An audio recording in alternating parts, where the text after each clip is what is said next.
All India Radio presents Morning News.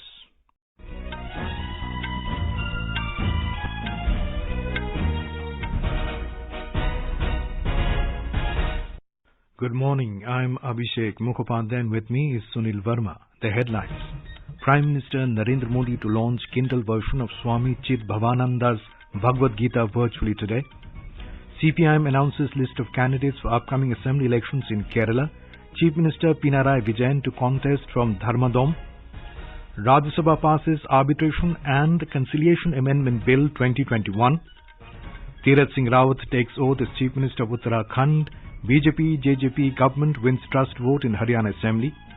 President Ramnath Kovind to attend the convocation of Anna University in Chennai today. 9-day-long India and Uzbekistan joint military exercise Daslik 2 commences in Ranikhet. Both the armies to share expertise in the field of counter-terrorism operations.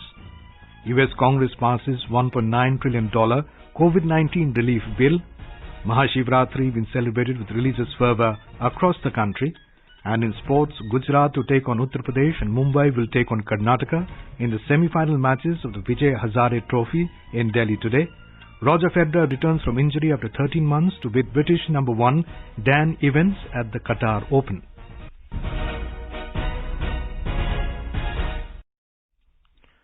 As the nation fights the COVID-19 pandemic, we begin with a message of precaution to stay safe and protected by following these 3 simple steps. Wear a face mask, maintain 2 gaz ki duri for social distancing, focus on hand and face hygiene. And now the news in detail. Prime Minister Narendra Modi will launch the Kindle version of the Swami Chid Bhavananda's Bhagavad Gita and also address the occasion today through virtual mode.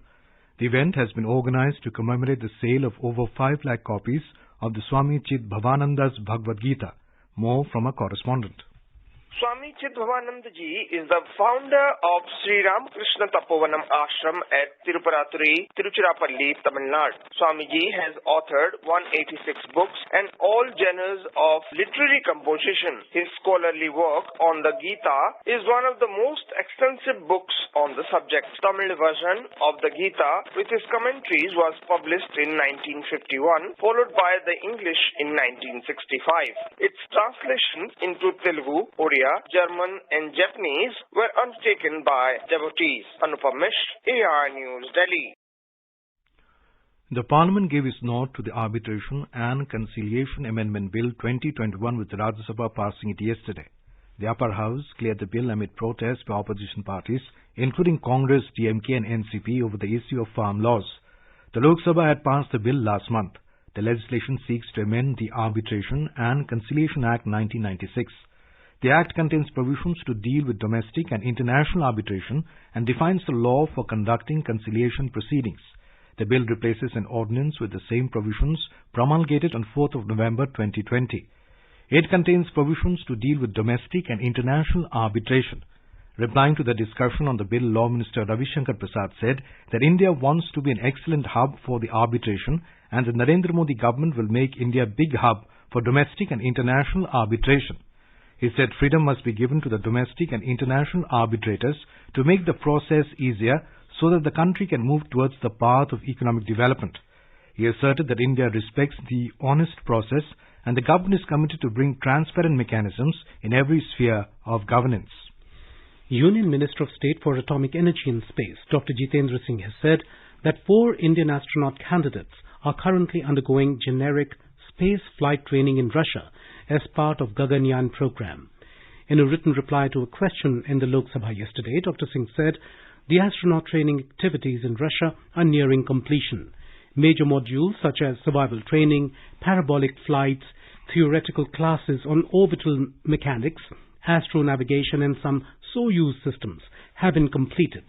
Dr. Singh said the government has made reforms in the space sector by enabling private sector participation in the space activities. He said the intention is to provide level playing field for private companies in satellites, launch and space-based services and to bring in predictable policy and regulatory environment to private players to provide access to ISRO facilities and other relevant assets to improve their capacities.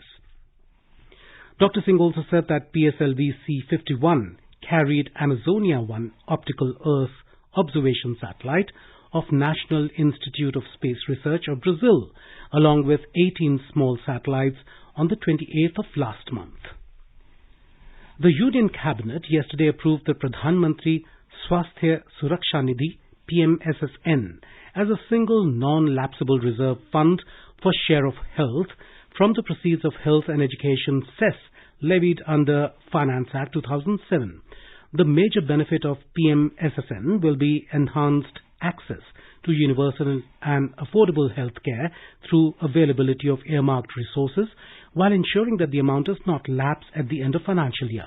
More from Pradhan our Mantri correspondent. Swasthya Suraksha Nidhi PMSSN is a non-lapsable reserve fund for health in the public account, and proceeds of share of health in the health and education cess will be credited into it. The accruals into the PMSSN will be utilized for the flagship schemes of the Ministry of Health and Family Welfare, namely Ayushman Bharat Pradhan Mantri Jan Arogya Yojana, Ayushman Bharat Health and Wellness Centers, National Health Mission and Pradhan Mantri Swasthya Suraksha Yojana. Besides, it also includes emergency and disaster preparedness and responses during health emergencies and any future program and scheme that targets to achieve progress towards Sustainable Development Goals and the targets set out in the National Health Policy 2017. The administration and maintenance of the Pradhan Mantri Swasthya Suraksha Nidhi is entrusted to the Health Ministry, and in any financial year, the expenditure on such schemes would be initially incurred from the Pradhan Mantri Swasthya Suraksha Nidhi and thereafter from gross budgetary support. With Anand Kumar, Anupam Mishra, AR News, Delhi. Tirath Singh Rawat took oath as the Chief Minister of Uttarakhand last evening. He was administered the oath of office by Uttarakhand Governor Baby Rani Maurya at Raj Bhavan in Dehradun. Senior BJP leader, Central Observer and former Chhattisgarh Chief Minister Dr. Raman Singh, along with State BJP in charge Dushyant Kumar, were present on the occasion. Talking to media, Dr. Raman Singh said the name of the cabinet ministers will be announced soon. Tirath Singh Rawat, Lok Sabha MP from Garhwal and former state BJP chief, is the 10th Chief Minister of Uttarakhand. His name was announced by the outgoing Chief Minister, Trivendra Singh Rawat, after the legislature party meeting which lasted around 30 minutes in the forenoon yesterday. The BJP-JJP government won the trust vote in the Haryana Assembly yesterday.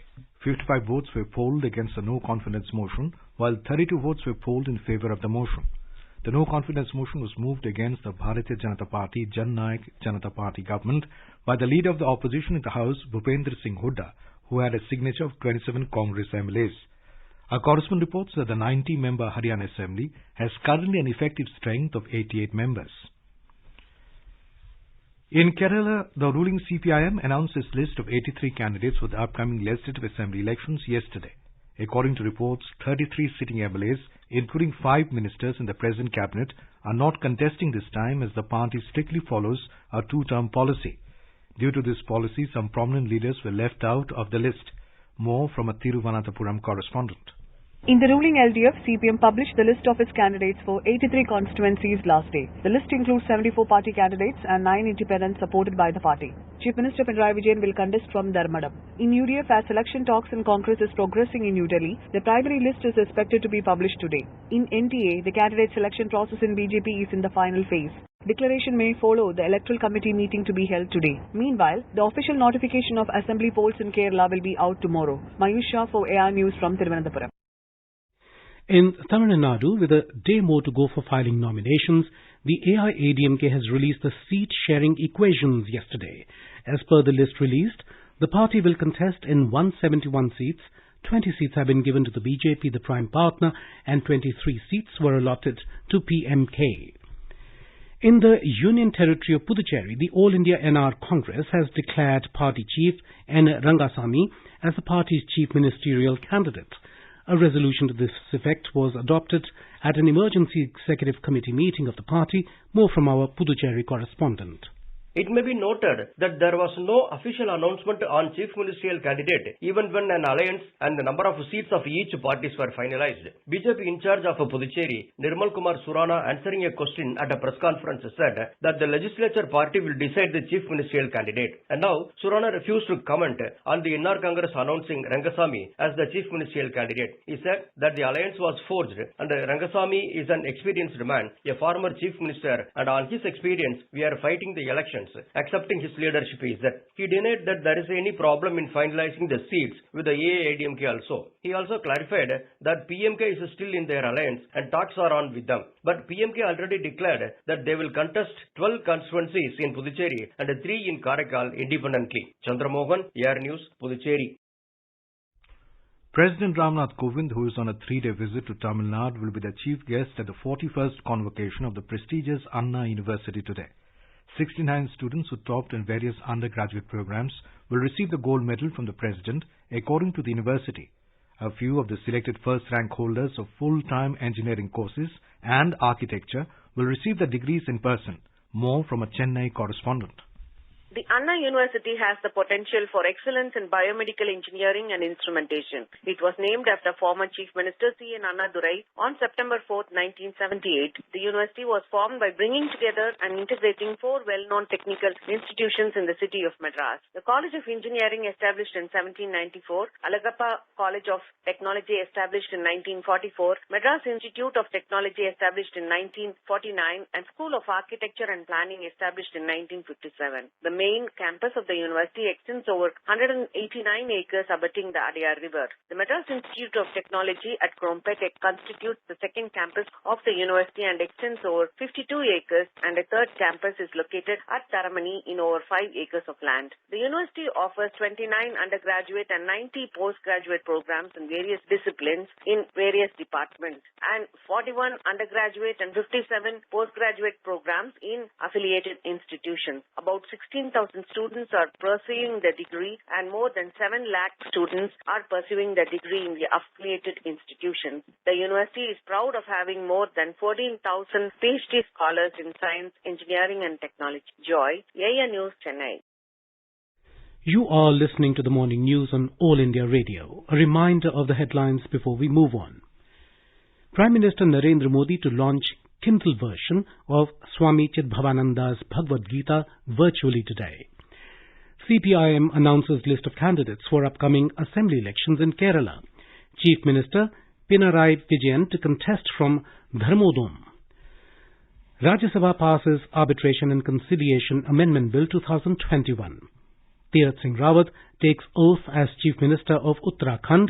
BJP-JJP government wins trust vote in Haryana Assembly.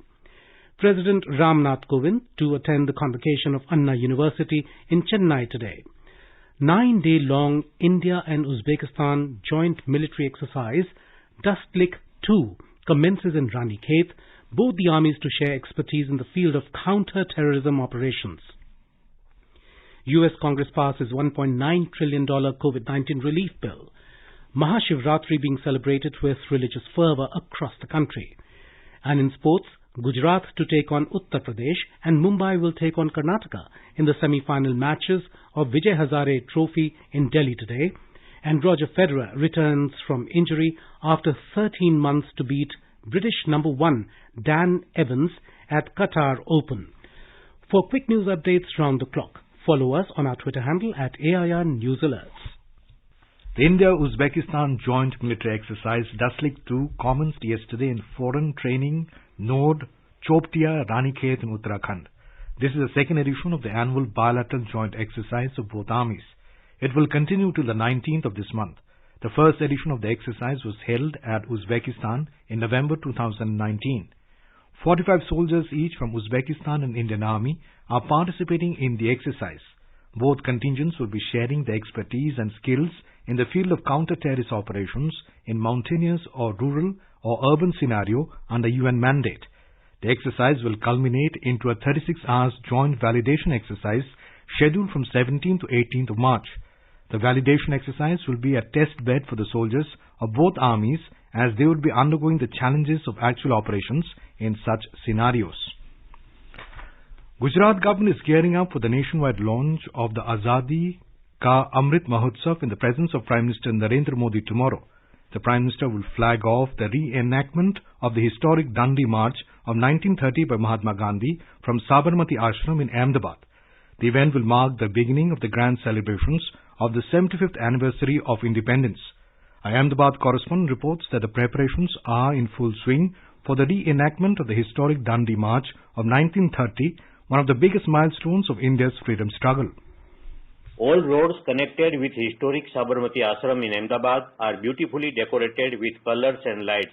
Gujarat government has decided to celebrate the Azadi Ka Amrit Mahotsav at 75 places in the state. Chief Minister Vijay Rupani will join the Prime Minister Narendra Modi at Sabarmati Ashram during the flagging of reenact of historic Dandi March tomorrow. Deputy Chief Minister Nitin Patel will join the event in Rajkot, while other prominent leaders, including state ministers and MPs, will join the celebrations in other parts of the state. According to the official sources, Prime Minister Narendra Modi will take pledge Shatabdi Sankalp 2047 to spread the message of Azadi Ka Amrit Mahotsav across the globe. Yogesh Pandya, AR News, Ahmedabad.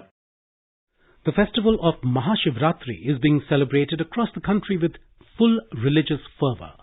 On the occasion, the devotees worship Lord Shiva, the destroyer of evil.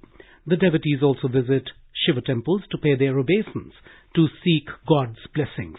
It is believed that worship of Lord Shiva on Shivaratri absolves a devotee of past sins.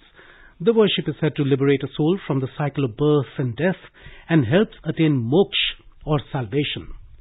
President Ramnath Kovind has extended greetings to all the countrymen on the auspicious occasion of Mahashivratri. In a tweet, Mr. Kovind wished that the festival be celebrated as a sacred remembrance of the marriage of Goddess Parvati with Lord Shiv. Prime Minister Narendra Modi has extended his greetings to the people on the special occasion of Mahashivratri. The festival of Shivratri, Herath, is being celebrated across the Union Territory of Jammu and Kashmir. The three-day festival began yesterday. Lieutenant Governor Manoj Sinha extended his greetings to the people on the eve of Mahashivratri, celebrated as Herath by Kashmiri Pandits. In his message, the Lieutenant Governor observed that this festival symbolizes the values of devotion and harmony, which are the hallmarks of glorious tradition and cultural ethos of Jammu and Kashmir. More from our Srinagar correspondent. Festival Mahashivratri, locally known as Herath in Kashmir, is being celebrated across Jammu and Kashmir by Kashmiri Pandit community at their homes with religious fervor by offering Vataknath Puja. The festival assumes colossal importance among the Kashmiri Pandit community, who celebrate it to mark the wedding of Lord Shiva with Goddess Parvati. Meanwhile, Prime Minister Narendra Modi has greeted Kashmiri Pandit community on the auspicious occasion of Herath festival. In a tweet, Mr. Modi extended Herath greetings and prayed that the festival grant happiness and furthers well-being all around. He further hoped that everyone's aspirations be fulfilled in the times to come. Sunil Kohl for AR News from Srinagar. In Uttar Pradesh, on the occasion of Mahashivratri, lakhs of devotees are taking a holy dip in various rivers and worshipping Lord Shiva in temples. Administration has made elaborate arrangements for the Snan to Death Sangam, which will also mark the end of Magh Mela 2021. More from a Lucknow correspondent. Long queue of devotees can be seen at various Shiv temples across the state from early morning. Amid the prayers of Lord Shiva, people are taking holy dip at Sangam, the confluence of river Ganga, Yamuna and Saraswati in Prayagraj. After the bath, devotees are offering prayers at different temples of Lord Shiva. Special arrangements are in place at Shiv temples including famous Mankameshwar, Someshwar and Nagvasuki temples in Prayagraj. The ongoing annual Magh Mela at Sangam in Prayagraj will come to an end with this last official bathing of Mahashivratri today. According to Mela officials, around 5 lakh devotees are expected to take a dip in Sangam during the day. Meanwhile, in Varanasi, Shiv devotees will not be allowed to enter the sanctum sanctorum of Kashi Vishwanath temple for Sparsh Darshan. However, they will get the opportunity to offer prayers from the 4 doors of Garbhagriha. This is because of the safety protocols in the pandemic. Sushil Chandra Tiwari, AIR News, Lucknow. 9 people died and 3 got seriously injured in a tragic accident at the VRs in Agra district of Uttar Pradesh. All deceased were residents of Gaya district in Bihar. The accident took place near Mandi Samiti under Itmuddola police station of Agra district when the four-wheeler in which 12 persons were travelling got out of control and hit a truck. The collision was so strong that 8 people died on the spot and 1 lost his life after reaching the hospital. Higher administrative and police officials reached the spot after the accident. 3 injured persons are admitted to the hospital. A total of 370 new confirmed cases of coronavirus infection were reported in Delhi in the last 24 hours, taking the total number of cases to 6,42,030. Delhi government said that 6,29,199 people affected with coronavirus have been cured so far. The Brihan Mumbai Municipal Corporation has set a target of administering 1 lakh doses daily in Mumbai and has permitted private hospitals to keep their COVID preventive vaccination centres open 24/7. A report. After the spike in COVID cases in Maharashtra, including Mumbai, the Brihan Mumbai Municipal Corporation has decided to increase the speed of the vaccination drive. The administration gave permission to private hospitals to keep the vaccination centers open for 24 hours to cater the increasing demand of vaccination in the metropolis. BMC has set a target of administering 1 lakh doses daily to expedite the vaccination drive. A meeting was held by BMC administration in this regard, which was chaired by BMC Chief Iqbal Singh Chahal yesterday. Senior officials of BMC's Public Health Department, senior doctors, representatives of private hospitals in BMC jurisdiction were present in the meeting. Various measures required to increase the speed of the vaccination drive were discussed in the meeting. With Vishnu Sonavne, Shailesh Patil, AR News, Mumbai. U.S. House of Representatives gave the final approval to the landmark $1.9 trillion COVID-19 relief bill yesterday. It gives President Joe Biden his first major victory in office. The Congress has cleared the massive economic aid plan 2020-211 along partisan lines with no Republicans voting in favor. After the vote, President Biden tweeted, "Help is here." The White House said he plans to sign the bill tomorrow. The Senate has already passed the bill. Republicans in both the chambers opposed the bill unanimously. The sweeping package provides up to $1,400 direct payments this year to most adults and extending $300 weekly emergency unemployment benefits into early September. It also allocates $350 billion to state and local governments, around $130 billion to school reopening, $49 billion for expanded COVID-19 testing and research, as well as $14 billion for vaccine distribution. The package extends the 15% increase in food stamp benefits through September. It also contains $880 million for the special supplemental nutrition program for women, infants and children. The bill expands the child tax credit to $3,600 for each child under 6 and $3,000 for each child under age 18. Currently, families can receive a credit of up to $2,000 per child under age 17. In cricket, in the Vijay Hazare Trophy One-Day Championship, 2 semi-final matches will be played today in Delhi. The first match will be between Gujarat and Uttar Pradesh. Uttar Pradesh team won 4 of their 5 league matches and beat Delhi in the quarterfinals by 46 runs, while Gujarat won all their league matches and beat Andhra by 117 runs in the quarterfinals. In another semi-final, Mumbai will take on Karnataka. It will be an interesting tussle between 2 talented openers, Prithvi Shaw and Devdutt Padikkal. Both youngsters would be keen to score big and push their teams into the final. The final match will be played on the 14th of March.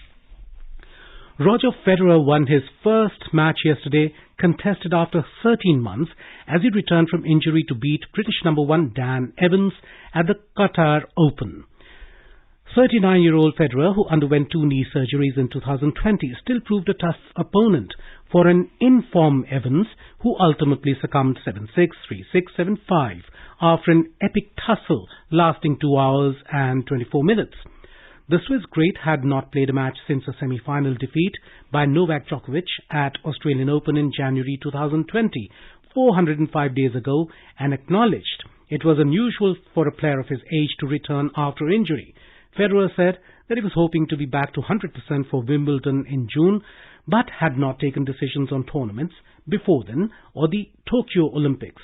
Federer is an 8-time Wimbledon winner, but has yet to win a singles gold at the Olympics. In Jharkhand, 7 matches are to be played on the second day of the 11th Hockey India Sub-Junior National Women's Championship at Simdega district.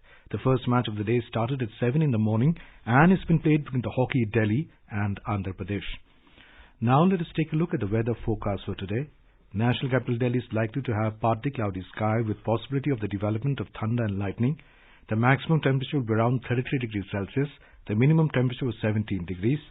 Mumbai will have a mainly clear sky with a maximum temperature of nearly 35. The minimum temperature recorded was 22 degrees. Chennai is expected to have partly cloudy sky. The upper level of temperature will be around 34. The lower level of temperature was 25 degrees. Kolkata will also have a partly cloudy sky and maximum temperature expected to be around 35 degrees Celsius. The minimum temperature recorded was 24 degrees. Srinagar will have generally cloudy sky with moderate rain and the temperature will hover between 4 and 7 degrees Celsius. Jammu will have generally cloudy sky with light rain. The minimum temperature was 17 degrees Celsius while the maximum will be around 29 degrees. Leh with a partly cloudy sky will have a maximum temperature of around 8 degrees Celsius. The minimum temperature was just minus 5 degrees Celsius. Gilgit may have light snow with the temperature hovering between 8 and 20 degrees Celsius.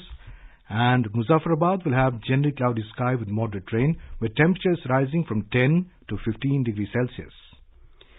And now an overview of today's newspapers. The upcoming first Quad Leader Summit on Friday is one of the stories that dominates newspapers this morning. Quad Summit tomorrow. US warns of China's impunity if not checked, writes the Asian Age.